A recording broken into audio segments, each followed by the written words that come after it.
Il est important de prendre en compte que la façon dont le chat appréhende les objets qui nous sont familiers est totalement différente de la nôtre. Il les voit avec ses yeux à lui et même avec l'ensemble de ses sens qu'il exploite bien différemment de nous. Ses instincts et ses besoins spécifiques de chat participent également à l'utilisation très personnelle qu'il fait des objets de notre quotidien. En connaissant le point de vue du chat, on peut éviter de faire quelques erreurs et surtout optimiser son bien-être, lui offrir une belle vie. Voici donc 10 objets vus par le chat et comment les utiliser à bon escient pour le bien-être de notre petit félin de salon préféré. Et comment faire en sorte que certains objets anodins pour nous soient moins traumatisants pour le chat, car certains peuvent être source d'anxiété. En premier, on va parler des fenêtres. Une fenêtre, en fait, pour le chat, c'est un petit peu comme un écran télé géant. Il peut y voir des oiseaux, des insectes, des voitures, des passants, quoi qu'il en soit, tout ce que l'on appelle des stimulations. Il faut savoir que l'observation est une activité quotidienne du chat qui est très importante pour lui.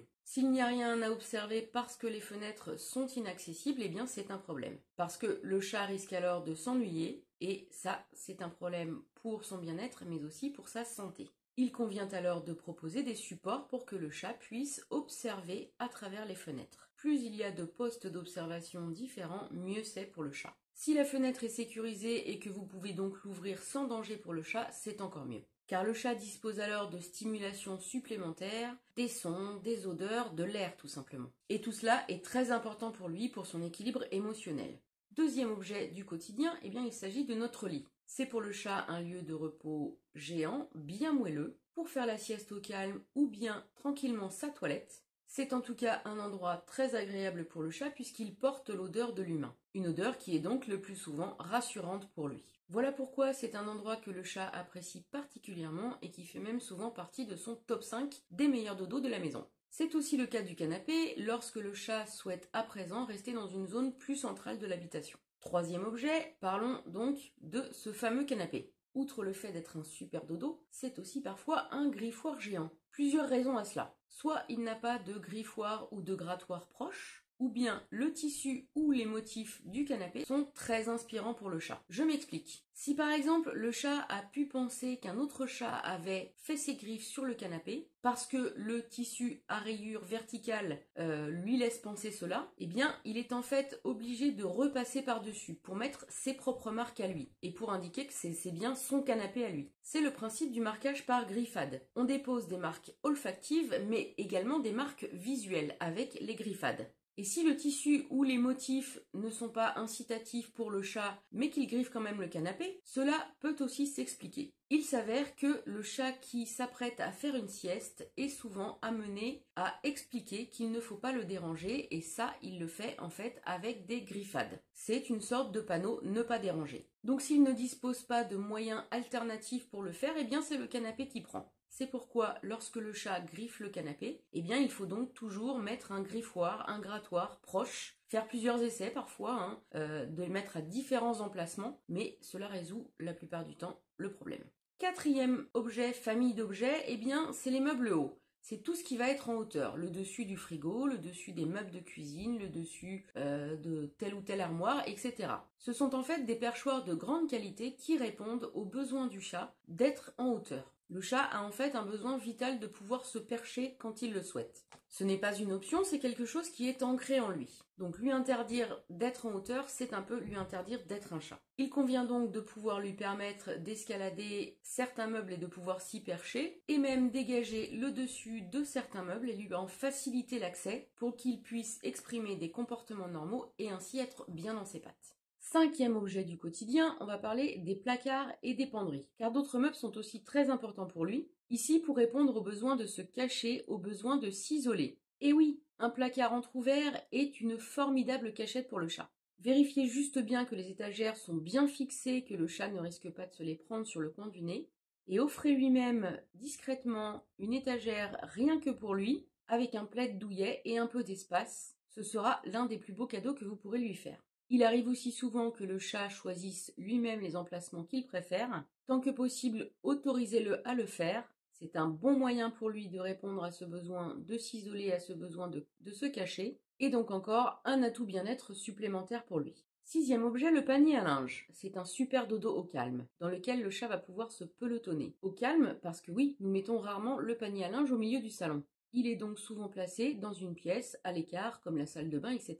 Et il contient nos vêtements sales et donc nos odeurs, ce qui est très rassurant pour le chat. A l'inverse, le panier spécial chat acheté à prix d'or n'est parfois pas utilisé. Tout simplement parce que c'est un truc qui pue et qui n'est pas forcément bien placé pour le chat. Faites donc prendre l'air à ce genre d'accessoires et essayez différents emplacements. Il est possible que le chat finisse par s'y lover.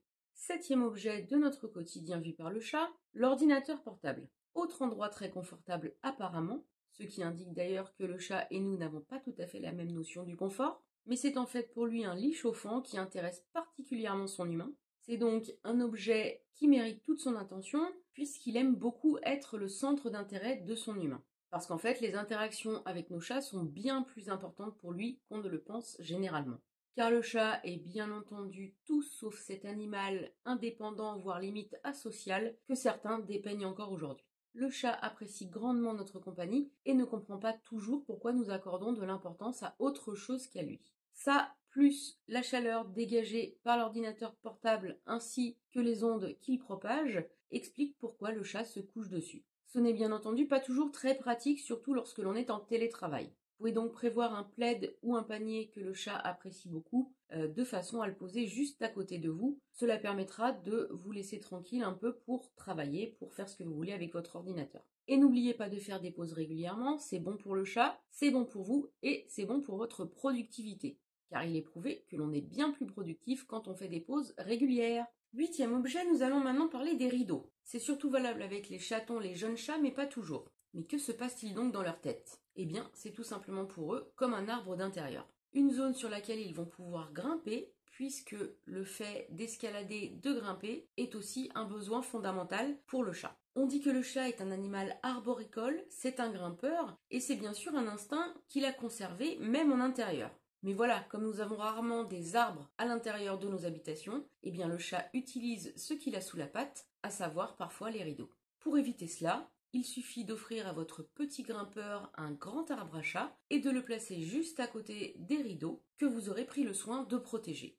Abordons à présent les objets de notre quotidien qui peuvent être perçus comme des menaces pour le chat. Ces objets qui font peur au chat peuvent donc augmenter son anxiété, ce qui va générer des problèmes de comportement dans certains cas.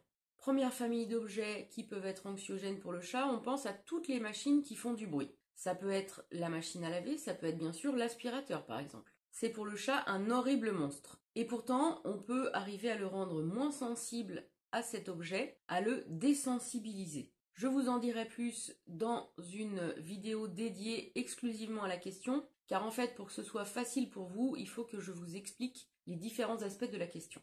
Alors si le sujet vous intéresse et que vous n'êtes pas encore abonné à la chaîne, profitez-en pour vous abonner tout de suite, comme ça vous aurez l'information quand la vidéo sera mise en ligne d'ici quelques semaines peut-être. Revenons à nos objets très angoissants pour le chat. Il faut savoir qu'il n'y a pas que l'aspirateur qui lui fait peur. On peut et on doit mettre dans le même panier tout objet qui fait du bruit. Comme par exemple le lave-linge qui peut faire beaucoup de bruit quand il est en marche et encore plus quand il va être au moment de l'essorage. C'est donc un objet que l'on va donc placer loin de la gamelle du chat, loin de sa litière. Car, par exemple, si l'on s'en réfère à la litière, eh bien c'est prouvé que cela peut entraîner le chat à ne plus aller dedans. Tout simplement car il aura associé le bruit énorme qui lui a fait peur du lave-linge en cours d'essorage à l'utilisation de son bac. De ce fait, pour ne plus avoir de nouveau peur, eh bien il ira faire ses besoins ailleurs. Le bac est associé en fait au bruit de la machine et c'est donc quelque chose de très très angoissant pour le chat.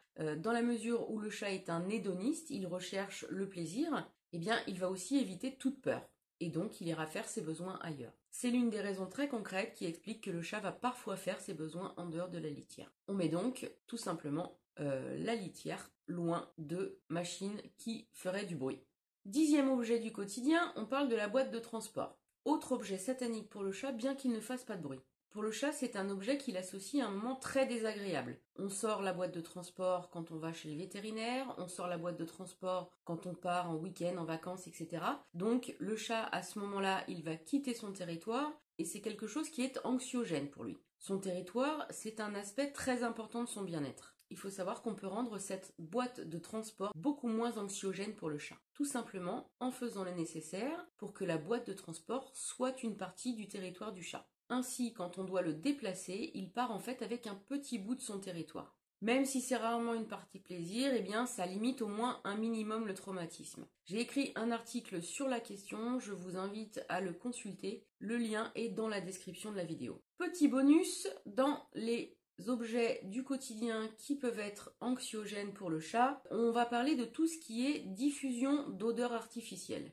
On pense aux diffuseurs de parfums, à l'encens, aux désodorisants pour litière, etc. Au début, je vous ai dit que le chat appréhendait les objets de notre quotidien avec ses sens. Nous sommes ici en plein dedans avec le sens de l'odorat, bien sûr. Il faut savoir que le chat a un odorat au moins 40 fois plus puissant que le nôtre. Il dispose en effet de 40 fois plus de cellules olfactives que nous, et il a un organe complémentaire au nez, à savoir l'organe de Jacobson. Et pour couronner le tout, la zone de son cerveau qui est dédiée à l'analyse des odeurs est plus grande que la nôtre. Vous imaginez donc que toute odeur légère pour nous peut être une torture pour le chat, car il va la ressentir 40 fois intensément plus forte. Et en plus, elle risque de recouvrir les marques qu'il dépose sur son territoire, marques qui sont des repères très importants pour lui. Le principe est aussi valable, par exemple, lorsqu'on refait les peintures dans l'habitation, comme toute autre odeur liée à des travaux, mais aussi la cigarette, bien sûr. Il faut bien prendre en compte que tout cela est une véritable torture pour le chat. Il y a bien sûr des moyens d'alléger cet enfer pour le chat,